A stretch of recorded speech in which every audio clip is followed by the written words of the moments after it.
If I can just yes. In the document, there is one of the very important points.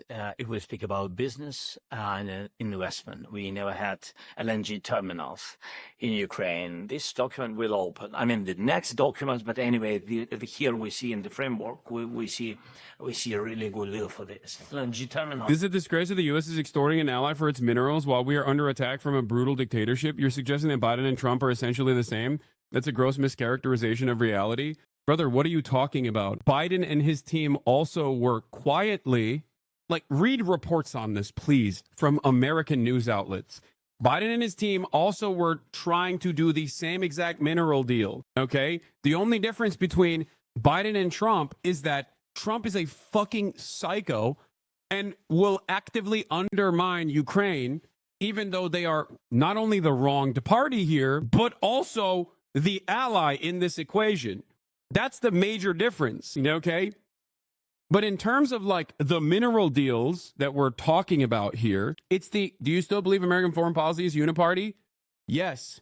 The broad strokes of American foreign policy is uniparty. Republicans, and this is something that I consistently explain to you guys, and I think it just gets lost in translation or something. American foreign policy is uniparty. However, Republicans are the accelerant. They come into power and they just pull it all the way. They just go crazy mode with it. The direction is still the same. Republicans just accelerate.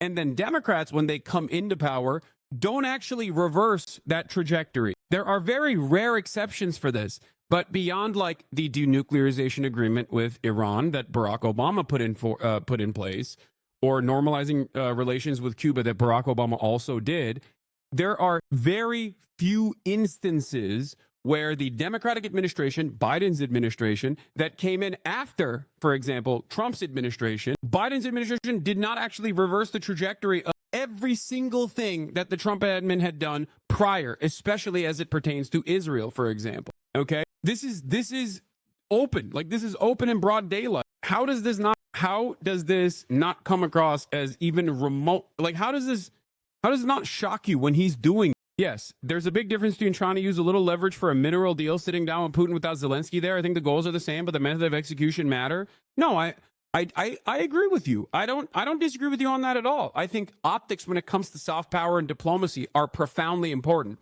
I think at the end of the day, the outcome was still the same for Ukraine. Having said that, however, the optics do matter, because if America does not even care about presenting itself as a peacekeeping nation, then all of a sudden our European allies are going to look at that and go, oh my God, these guys are saying it. These guys are going to fuck us over. They've been fucking us over, as a matter of fact. People are going to catch up to that reality.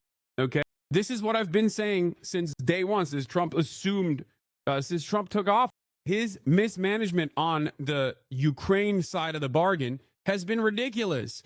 He could have Zelensky there at the table every day of the week. He doesn't have to undermine Zelensky at all. Whatever he says goes regardless. America holds all the cards in this equation. Having said that, however, he could just as easily bring Zelensky to the table in front of Vladimir Putin.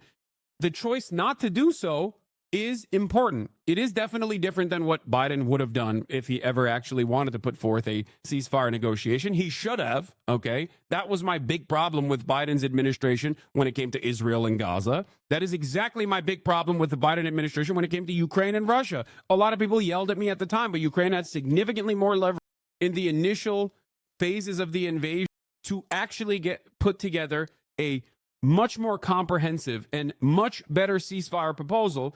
And the Biden administration was not even remotely interested. It's not benefit of hindsight either, for the record, because it wasn't hindsight at the time I said it. And plenty of other people said it too. That's why I get so mad when people go, this is hindsight. It's what do you mean hindsight? Virtually every pro-Ukrainian channel and account yelled at me and said I was fucking dick riding Vladimir Putin. I loved Adolf Putin. And it wasn't just me. There were plenty of people that made this exact same call. You called Ukrainians Nazis? Bro, there have 7 quintillion moments where I have actively noted that the denazification argument from Adolf Hitler was not even remotely appropriate. Shut the fuck up. Yes, the existence of Azov Battalion does not change that dynamic. Shut. You called Ukrainians Nazis. I didn't call Ukrainians Nazis, you dipshit. You just got fucking clip farmed because you're a moron. And right now, things are happening and unfolding in front of your eyes that you can't contend. So what do? You lash out at me. Dog watched one clip 3 years ago. And even before.